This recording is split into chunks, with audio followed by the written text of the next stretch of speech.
What I love about dating apps is that men have on their profile, if we actually meet up, and then don't ask you out to meet up. Princess, I am not going to ask you out. My eyes twitching. I don't know what this is, but I don't understand. It is like a really toxic culture. I think it's Australia-wide. It might even be globally. I don't know. But men want to be chased. I'm not. I can't even imagine being a man and thinking that I want to be chased. I don't want to be chased. I want to take control. I want to take the lead. I want to make you feel special. Why are you expecting a woman to do this?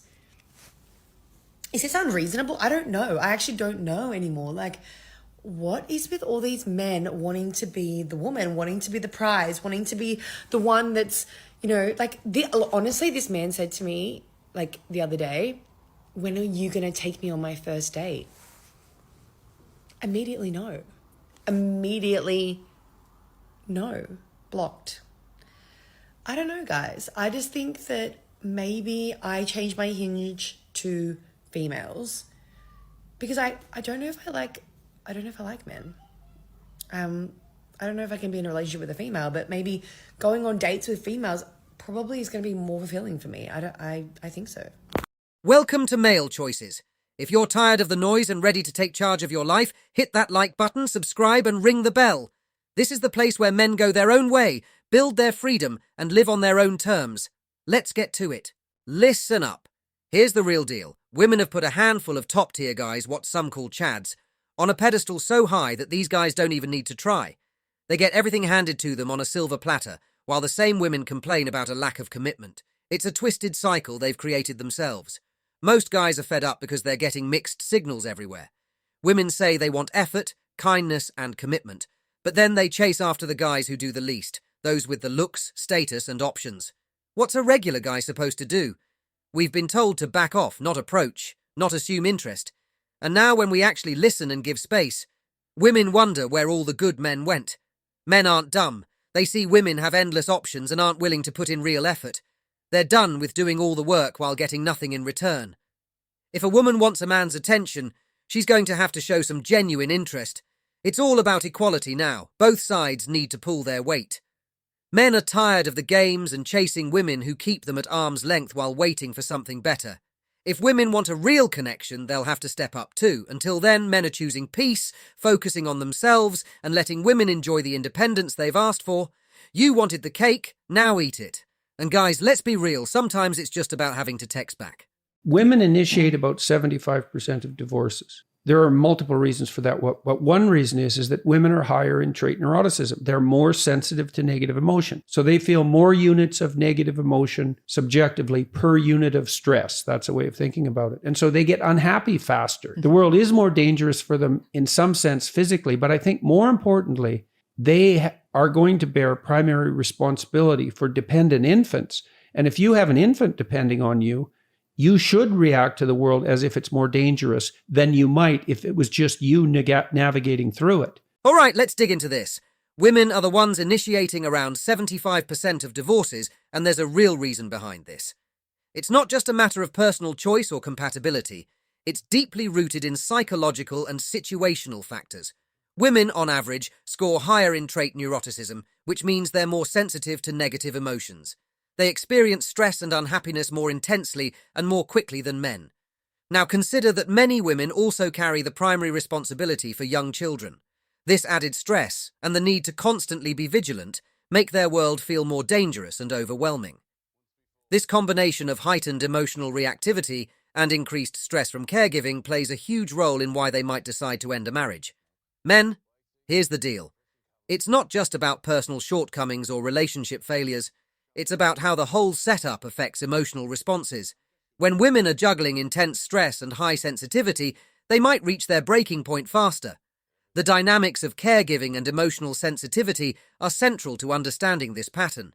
If we want to address the high divorce rates, we need to grasp these underlying factors and recognize how they influence relationship stability. It's not just about pointing fingers, it's about understanding the real issues at play. So before jumping to conclusions, let's get real about why these divorces are happening and what we can do to tackle the root causes. You ever been in situations where you're talking to a guy, getting to know each other, and it just doesn't work out for whatever reason, and you can't help but to think, wow, we would have been really cute together. Like, actually, I was rooting for you. The whole group chat was rooting for you. But then you just start moving weird, acting weird, and we don't like that here. All right, let's get real about something here. Welcome to the other side, ladies. This is exactly how some men are feeling after dealing with certain women. And honestly, it's a lot more common for men than it is for women. Imagine this. A guy swipes right on 200 profiles, finally gets one match, and then, bam, ghosted. No response, no explanation, just crickets. It's like he put in all this effort, faced rejection after rejection, only to end up with nothing. Men are out here grinding, putting themselves out there, and dealing with a ton of disappointment. Meanwhile, the same issues don't seem to hit women in the same way. It's a rough game in the dating world. And if you think it's all easy for everyone, think again. Men are facing a lot more frustration and heartache than you might realize. So, before you start judging or making assumptions, understand the real struggles men go through in this dating scene. It's not just about swiping right, it's about the emotional roller coaster that comes with it. The men in my comment section are like, you're just mad that guys don't want to date you. Yeah, you're totally right. I have these eyes and this smile and this face, this hair, this voice, this body, and this femme aesthetic, and my problem is just that nobody wants to date me. Well, never mind that my options include women and non-binary and genderqueer folks. Gosh, whatever is a single girl to do? Get used up, blown out, and ran through until her only real source of masculine comfort in her old age is watching Joe Biden's speeches. I'll lead an effective strategy to mobilize true international effort to pressure. Pathetic. Standards high isn't a flaw. It's the way to find something that's actually worth my time. All right, let's cut through the nonsense and get straight to the point. I see some of you in the comments are quick to assume that my issues with dating come down to me being unwanted or undesirable. Let's set the record straight. It's got nothing to do with my looks, my smile, my voice, or my entire femme aesthetic. I'm not out here struggling to get attention or options. Trust me, I've got plenty of choices. Whether we're talking women, non-binary folks, genderqueer individuals, you name it. The real deal isn't about being desperate or scrambling for anyone who looks my way. I'm not out here just trying to fill a void because I don't want to be alone. That's not how I play the game. It's about standards. It's about finding the right match, someone who aligns with who I am and what I want. I'm not the type to settle for just anyone who comes my way, and that's the part that so many people don't seem to get. Navigating the dating scene these days is complex, especially when you've got high standards, and I'm not willing to compromise those just to avoid being single. Some of you act like the goal is just to pair off with someone, anyone, as if the alternative, being single, means you're somehow failing. But that's not how this works, not for me. Before you start throwing shade and making assumptions, understand that the issue isn't about a lack of options or appeal. It's about the fact that I'm holding out for something real, something meaningful. The reality is, I could be in a relationship tomorrow if I wanted to. That's not the problem. The problem is I'm not willing to lower my standards just to be in one for the sake of appearances or to prove anything to anyone. It's not about quantity, it's about quality, and if that means waiting for the right person to come along, so be it. So maybe it's time for some of you to stop making assumptions and start recognizing that being single isn't always a bad thing. Sometimes, it's the smartest decision you can make because you're holding out for what you truly deserve. What's a single girl to do? I'll tell you. Keep it real, stay true to yourself, and keep aiming high. That's the game plan. If that means taking a little more time to find the right person, so be it. I'd rather be patient and find something genuine than rush into something just to say I'm in a relationship. Apparently, there's a whole group of men that are just done with dating. And until now, there hasn't really been a good way for these men to communicate their total lack of interest in dating the wrong type of woman. It's the don't try me spray for the B and the H. See, because the B doesn't care about him or his needs, only what she can get from him. The H doesn't care about loyalty. She just cares about what she can get from multiple men. And it can be used anywhere. It says that it can be used in the home, office, cars, stores, anywhere that you don't want this type of woman to be. So there you go, guys. With this, you can just spray away. All right, let's be real here. Maybe if men had a spray like this to reveal someone's true colours, a lot fewer guys would end up burned by modern women. It's actually pretty sad. Men spend years thinking they found a good woman, only to have her true colours come out long after they're invested, whether they're dating or married. It's a brutal wake-up call. But here's the thing. It's not that every woman lacks appreciation for a good man. The reality is, good women are just as rare as good men. Both are hard to find, and that's why it's so disheartening when someone ends up being played or deceived. So, before you jump to conclusions or blame the whole gender, remember that the struggle is real on both sides.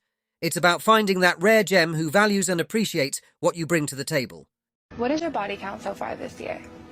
So it's, July 6th. So I've been with about a person each day for the last 6-7 months. Each day? Each day. You're kidding, right? Stop it. Get some help. So, if there's been 6 months, 30-ish days, then that's a lot of people. We're already in triple digits. Propaganda tool. You know the thing about women with high body counts? It doesn't matter if it's 80, 180, or 800 bodies. The real question is, do you really want to be the next one?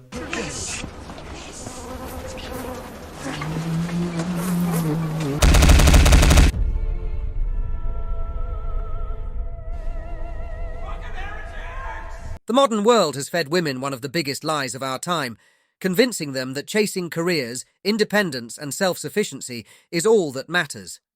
They've been taught to prioritize individual success over relationships, to climb the corporate ladder and prove they can do anything a man can. But here's the cold, hard truth. True happiness and fulfillment don't come from mimicking men's paths. A woman's real strength doesn't lie in competing in the same spaces, adopting the same attitudes, or living the same way men do. That's a road that leads to burnout, dissatisfaction, and ultimately, a sense of emptiness. A woman's power lies in embracing her femininity, understanding her value in a relationship, and creating balance with a man. Society today is so fixated on trying to erase gender roles that it's forgotten the natural balance between men and women. The roles we play aren't about oppression or weakness. They're about complementing one another to form strong, lasting partnerships. Women who step into their true nature, who understand the importance of nurturing, loyalty, and emotional intelligence, find a level of fulfillment that no corporate title or paycheck can offer. But what's society doing instead? It's pushing this destructive idea that men are disposable, that women don't need them, and that relationships are secondary. The media glorifies this independent woman image, telling women they can have it all without needing anyone. And what does that lead to? Loneliness, frustration, and the constant search for something more, because deep down, we all crave connection. Here's the reality.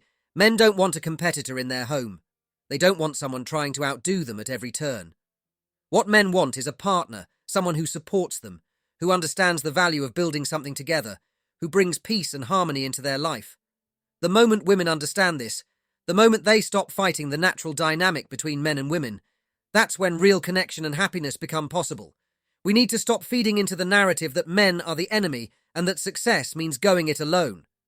The most successful, happy relationships are built on mutual respect, balance, and complementing strengths.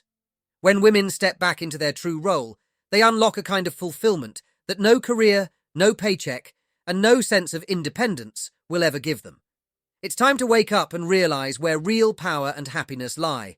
Okay, but how do men date women so much younger than them? How do you guys keep doing that without feeling super... I got 6 kids with 6 different men. Oh, okay. Let's get real for a second. The modern woman has been sold a lie, and it's time someone called it out. They've been told they don't need a man, that they can chase careers, independence, and empowerment without consequence. But where has that really gotten them? Lonely, stressed out, and confused, wondering why they can't find real happiness or a lasting relationship. Here's the uncomfortable truth. Men aren't interested in women who try to compete with them. We're wired differently. Men are naturally drawn to women who bring value to their lives, not competition or drama. Feminine energy, loyalty, and the ability to support and nurture a relationship. These are qualities that are timeless and priceless. but society has pushed women to abandon them in exchange for this false sense of empowerment. The reality is, when a woman embraces her femininity, she unlocks a power far greater than trying to outdo men in the workplace or chase some career-driven dream. Look at where the boss babe mentality is leading: burnout, failed relationships, and bitterness. Men want peace, not a rival. Women who understand this, who focus on building strong, supportive partnerships rather than competing for dominance, are the ones who find success in relationships. It's time for a reality check. Stop buying into the lies that are keeping you unfulfilled. Embrace your true nature. Stop fighting against it and watch how quickly your life and your relationships turn around.